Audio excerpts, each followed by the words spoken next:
समता स्वतंत्रता न्याय के पूंजी के डाले हवस तय जान गा भारत रत्न डॉक्टर अम्बेडकर, भारत रत्न डॉक्टर अम्बेडकर। मैं हकत का करो तोर गुणगान, बाबा तोरे महिमा हवै महान, बाबा तोरे महिमा हवै महान।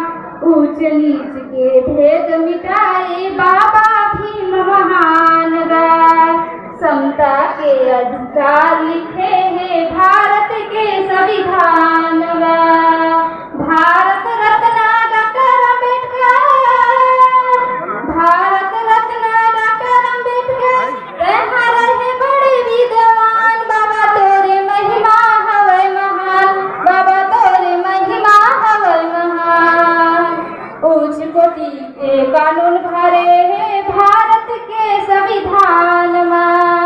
18 दिन 2 साल 11 महीना लगे हवै निर्माण में।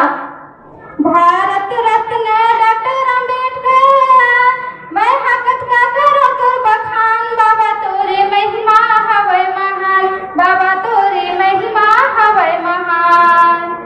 जय भीम, जय भारत। बहुत बहुत धन्यवाद सर। एक से एक विद्वान पैदा होते जा रहे हैं और उनके जो विदेशी यात्री आए हुए थे, बहुत सारे विदेशी यात्री आए हुए थे और जिन्होंने गुरु घासीदास का इतिहास लिखा है, उनके बताए अनुसार गुरु घासीदास का जो आंदोलन था वह आध्यात्मिक आंदोलन ना रह करके वो क्रांतिकारी आंदोलन था, वो संघर्ष आंदोलन था, मतलब क्रांतिकारी आंदोलन था। उनके क्रांतिकारी आंदोलन को विद्वानों में 3 चरणों में बांटा गया है। पहला चरण है उनका सामाजिक आंदोलन, जो गुरु घासीदास जी ने 1820 में प्रारंभ किए थे। वैसे तो गुरु घासीदास जी का जन्म 1756 में हुआ था। वो 1820 के आते आते वो 64 वर्ष के हो गए थे। फिर भी वो अपने उनका ऊर्जा इतना अधिक था, वो इतना जागरूक थे कि वो 64 वर्ष के आयु में भी वो अपना आंदोलन शुरू किए। उस आंदोलन में उन्होंने मेंढके मेंढके एक समान का आंदोलन शुरू किया। वैसे हम सुनते आ रहे हैं कि मेंढके मेंढके एक समान, लेकिन प्राकृतिक रूप से तो मेंढके मेंढके एक समान है ही। लेकिन गुरु घासीदास का जो आंदोलन था वो मेंढके मेंढके एक समान ना होकर के मेंढके मेंढके ला एक समान का आंदोलन था। अर्थात शासन सत्ता और जो देश की संपदा है उसमें हर एक आदमी का क्या होना चाहिए, सम्मान, हिस्सेदारी होना चाहिए। ये बाबा गुरु घासीदास जी का आंदोलन था। इस आंदोलन से अंग्रेज लोग बहुत प्रभावित हुए और गुरु घासीदास जी को नागपुर बुलाया गया। जब गुरु घासीदास जी को बुलाकर पूछा गया कि आपका मेंढके मेंढके का एक समान आंदोलन क्या है, क्योंकि गुरु घासीदास जी को अंग्रेजी नहीं आता था, हिंदी नहीं आता था और अंग्रेजों को छत्तीसगढ़ी नहीं आती थी। तो उन्होंने बताया, ट्रांसलेटर रखा गया कि ये मेंढके मेंढके का एक समान का आंदोलन क्या है। तो ट्रांसलेटर ने बताया कि men to men equality of India, अर्थात इस भारत भूमि में आदमी और आदमी का एक समान की हिस्सेदारी होनी चाहिए।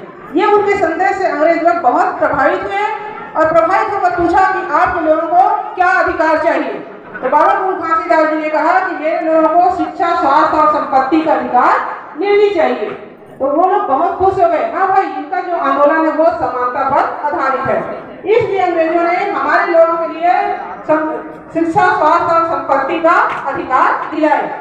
उनका ये सामाजिक आंदोलन रहा, जिसके कारण से आज हमारे जो समाज में शिक्षित वर्ग पैदा हुए हैं और जो स्वास्थ्य की व्यवस्था हुई है तथा जो संपत्ति रखने का अधिकार मिला है वो गुरु घासीदास जी के आंदोलन से मिला है। उनका ये सामाजिक आंदोलन 1820 से 1830 तक चला। उसके बाद उन्होंने आर्थिक आंदोलन चलाया।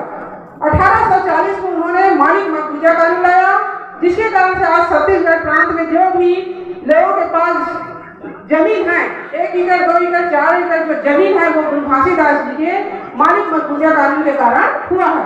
अभी आप हमारे भारत देश के अन्य देशों में जाओगे तो बहुजन समाज के पास किसी के पास जमीन नहीं है, लेकिन छत्तीसगढ़ वासी बहुत धन्य है। गुरु घासीदास जी जन्म लिए और उन्होंने मालिक मकबूजा कानून ला करके हमारे क्षेत्र के लोगों को जमीन का मालिकाना हक दिलाया। और उनका तीसरा आंदोलन जो चला 1840 से 1850 तक, जो राजनीतिक आंदोलन था, उन्होंने गुलाम भारत में अपने द्वितीय पुत्र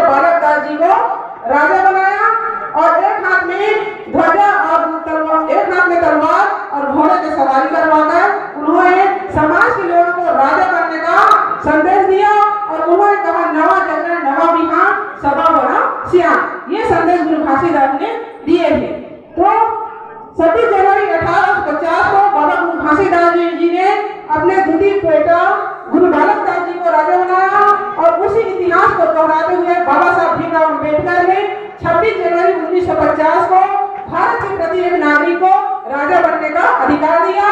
तो ये बाबा घासीदास के संघर्ष, हमारे तथागत गौतम बुद्ध के संघर्ष और बाबा साहब के बदौलत आज हम इस मुकाम पर पहुंचे हैं। तो इन्हीं बातों के साथ मैं अपनी वाणी को विराम देती हूँ और पुनः आप सभी को जय भीम, नमो बुद्धाय।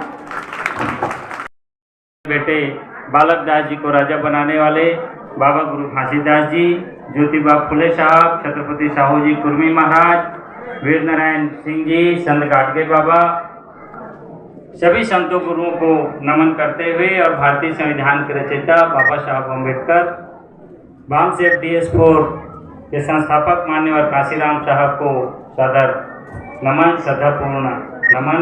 इस कार्यक्रम के आयोजक हमारे छत्तीसगढ़ के कर्मचारी अधिकारी, जिसमें महत्वपूर्ण भूमिका निभाने वाले सम्मानीय रवि मिलन साहब, सम्मानीय शिव टंडन साहब, सम्मानीय वासुदेव बंजारे साहब, सम्मानीय गणवीर साहब, भोला चौधरी साहब और मंच में उपस्थित हमारे सभी परम आदरणीय अतिथिगण, आप सभी को सादर जय भीम।